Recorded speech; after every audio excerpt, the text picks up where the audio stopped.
എന്താ ടുണ്ടുമോനെ കരയണേ? ഡാഡി ഇന്നലെ എനിക്ക് ഉമ്മ തന്നില്ലല്ലേ. അയ്യോ, അത് എന്റെ മോൻ പഠിക്കായിട്ടല്ലോ ഉമ്മ തരാത്തെ. അപ്പുറത്തെ വീട്ടിലെ സുസി ചേച്ചി പഠിച്ചിട്ടാണോ ഡാഡി ഉമ്മ കൊടുക്കുന്നത്? നീ എന്താടാ ട്യൂഷൻ പോയിട്ട് ഇത്ര നേരം വൈകിയത്?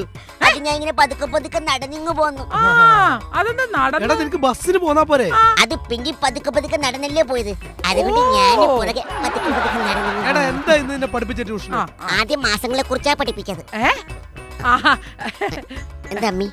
അതെ, ഒന്നാമത്തെ മാസം ജനുവരി, രണ്ടാമത്തെ മാസം ഫെബ്രുവരി. അങ്ങനെയാണെങ്കിൽ 10ാം മാസം എന്താ? പ്രസവം. അല്ലെങ്കിൽ കുരുത്തക്കേട് ഇത്തിരി കൂടുതലാ. കൊച്ചു കുട്ടികളായ നല്ല സ്വഭാവങ്ങൾ പഠിക്കണം, മനസ്സിലായോ? ഇനി മുതൽ ഞാൻ നല്ല സ്വഭാവത്തിലേ പഠിക്കുള്ളൂ. നല്ല സ്വഭാവോ? നല്ല സ്വഭാവം. ഉറപ്പാണോ? ഉറപ്പ്. അങ്ങനെയാണെങ്കിൽ ടുണ്ടുമോനെ, നിനക്കൊരു വഴിയിൽ വെച്ച് ഒരു 500 രൂപ കളഞ്ഞു കിട്ടിയാൽ നീ അത് കീശയിലിടുവോ? ഞാനത് കീശയിലൊന്നും ഇടൂല. കണ്ടോടി, എന്റെ മോനാ. ഞങ്ങള് പാരമ്പര്യമായിട്ട് നല്ല തറവാട്ടുകാരാ. അവൻ അതേ ചെയ്യുള്ളൂ. പിന്നെ മോൻ എന്ത് ചെയ്യും? ഞാൻ അപ്പൊ തന്നെ പുറത്തെ ചിക്കൻ നിന്റെ മോനാ, നിന്റെ സ്വഭാവം അത്. ഞാനൊരു കാര്യം പറയാം, നീ നന്നായിട്ട് പഠിച്ച് പാസ്സായ നിനക്ക് ഞാനൊരു സൈക്കിൾ മേടിച്ചു തരും. മേടിച്ചു തരും. സന്തോഷം കണ്ടേക്കന്നെ. ഡാഡി, അപ്പൊ ഞാൻ പാസ്സായില്ലെങ്കിലോ? ഒരു 20 സൈക്കിൾ എനിക്ക് അങ്ങ് മേടിച്ചു.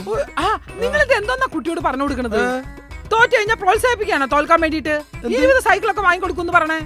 ജയിച്ച ഒരു സൈക്കിൾ, തോറ്റ 20 സൈക്കിൾ. ഇത് എന്തെന്നാ ഇത്? എടി മണ്ടൂസേ, 20 സൈക്കിൾ മേടിച്ചു കൊടുത്ത് ഇവനെ അങ്ങ് ഇരുത്തും. സൈക്കിളുടെ നടത്തി പഞ്ചറൊട്ടിച്ചോ വാടക കൊടുത്ത് ജീവിച്ചോട്ടെ. മനസ്സിലായില്ലേ? മോനെ ഇങ്ങോട്ട് വന്നേ. അതെ മോനെ, നമുക്ക് ജീവിക്കണമെങ്കിലേ കുറച്ച് പൈസയൊക്കെ വേണ്ടേ മോനെ? അതിന് പഠിക്കണ്ടേ നന്നായിട്ട്? മമ്മി, കാശുണ്ടാക്കാനുള്ള എളുപ്പ വിദ്യ ഞാൻ കണ്ടുപിടിച്ചിട്ടുണ്ട്. അതെന്ത് വിദ്യ? ഇല്ല, അങ്ങനെ ഇങ്ങനെയൊന്നും ഞാൻ പറഞ്ഞിരുത്തില്ല. ആ വിദ്യ ഞങ്ങൾക്ക് കൂടി ഒന്ന് പറഞ്ഞുതാടാ. അതിന് ദക്ഷിണ തന്നാ പറഞ്ഞു തരാം. 100 രൂപ കൊടുക്കാൻ കാര്യല്ലേ? ഇതാ 100 രൂപ. ഇനി എങ്ങനെ കാശുണ്ടാക്കാം? ഇത്ര നേരം എന്റെ കാശൊന്നും ഇല്ലായിരുന്നല്ലോ. ഇതാ ഇങ്ങനെയും കാശുണ്ടാക്കാം.